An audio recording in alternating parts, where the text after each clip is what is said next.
There are some moments in life nothing can explain. Not science, not religion, not common sense. Beast Wars, Transmetals, Jawbreaker / Keckle. Today on World of Stuff. Yes, we're finally getting towards some of the weird stuff here. And they certainly don't get much more esoteric or literally edgy than Jawbreaker here. Which, according to the bio, this is supposed to be a Transmetal hyena. Hence the name Jawbreaker or Cackle in other countries. But this is very 90s, isn't it? The only way it could be even more 90s is if it had like chains wrapped around it. And because it needed a gimmick, buzzsaw on its back.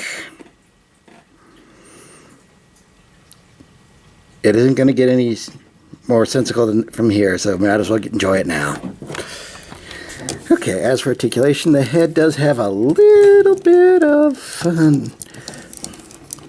side tilt, but along with a very curious head there. It can also twist from side to side, but that's twist around rather. Now, according to this, the way it's made, it looks like the jaw moves, but it doesn't. So now, the front legs move forward. There's no ball joints there. Ironically, there's some forward they can move that way, but in transformation they can go like this. Yeah, that's gonna get weird. And yes, there is visible head syndrome.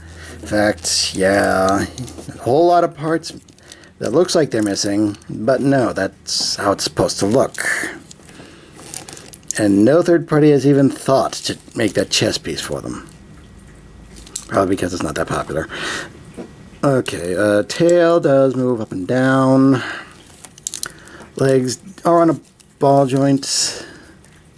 But that's mostly because those are the legs in robot mode. So here now.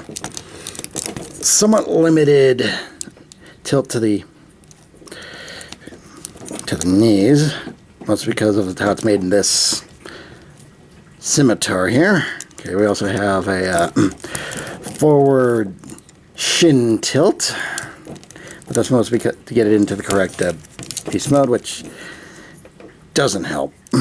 Forward tilt, backward tilt on the feet. And amazingly very little flaking on the metal paint. Most because, well, I don't imagine this is probably kept in the back of collections, at least with one I got, where it languished for a very long time. Hell, even I kept it in a plastic bag in a very dark place because I was so confused by this thing. Alright, time to get into robot mode.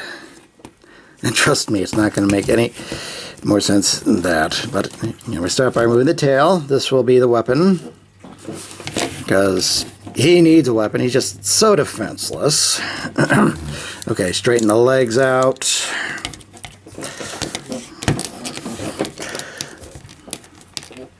Yeah, that's weird. It's only going to get weirder. Okay, separate these parts out. Both the arms are on these articulate points. Fortunately, those aren't ball joints. Okay, so you just pop those bad boys right back in. Okay, flip out the head. Fold this up, this back piece. So here. Oh yes, you have to kind of fold here and then fold it there for it to do that. Okay, let me see. I got that on camera here. Yeah, so let's start. Basically, what is the midpoint of the torso folds that way and then that way, so you can even get this all to come together, such as it is. Okay, then let's see here. Unpeg this and just kind of put it up there like that, as out of the way as you can get it. Twist this for arm 1, and try to repeat as best you can for the second one. Oop. Okay. Alright. Come on. Let's go, camera. Da, da, da, da, da, da, da, da, da, da. Don't worry. That's DRM free music.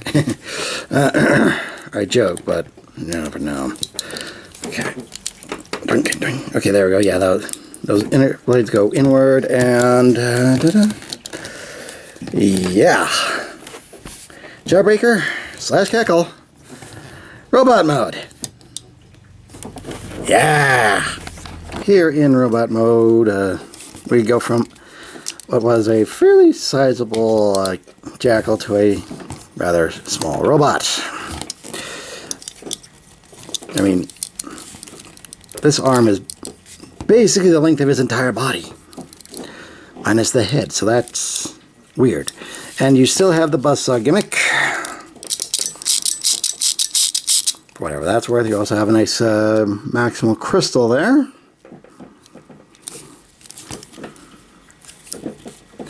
And you have, well, what basically kind of looks like a, well, it looks kind of like a cybernetic K9, just with, made out of knives. It's just a lot visually to take in. Even if you find this incomplete, there is no rational or logical explanation as to how and why of it. But it was designed by Kenner. It was released in the 90s. And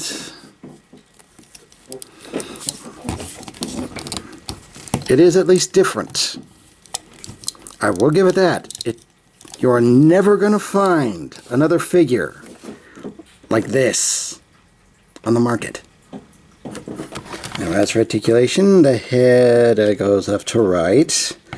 Nothing up or down. Well, except a touch of wiggle, but that could be because of age.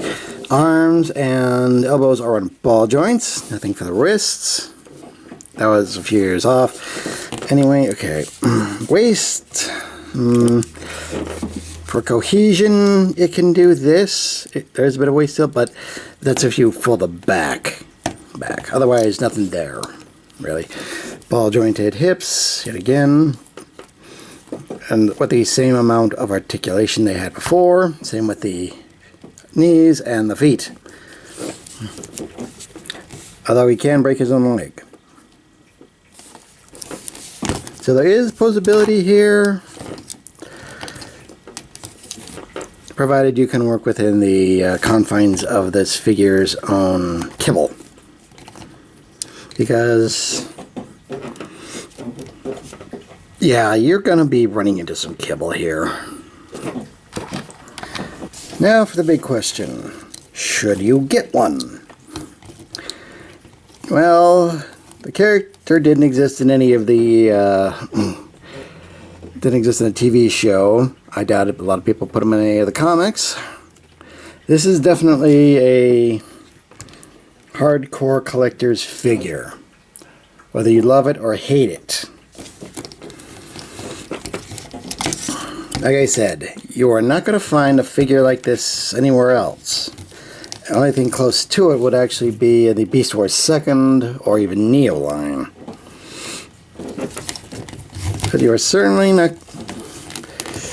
And if you're not going to like it, then you probably don't like what you're seeing here. You're definitely not going to find it any better in person. And keeping in mind, of course, that you can likely lose parts, especially the arms and the weapon.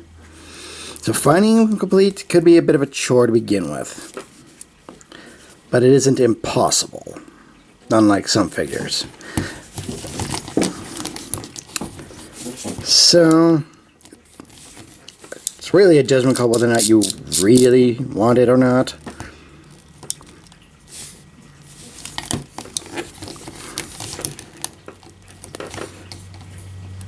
But if you do want it, it's likely available somewhere. inexpensively.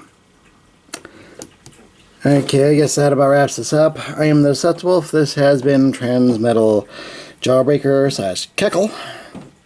And I remind you all, free your mind, free your toys.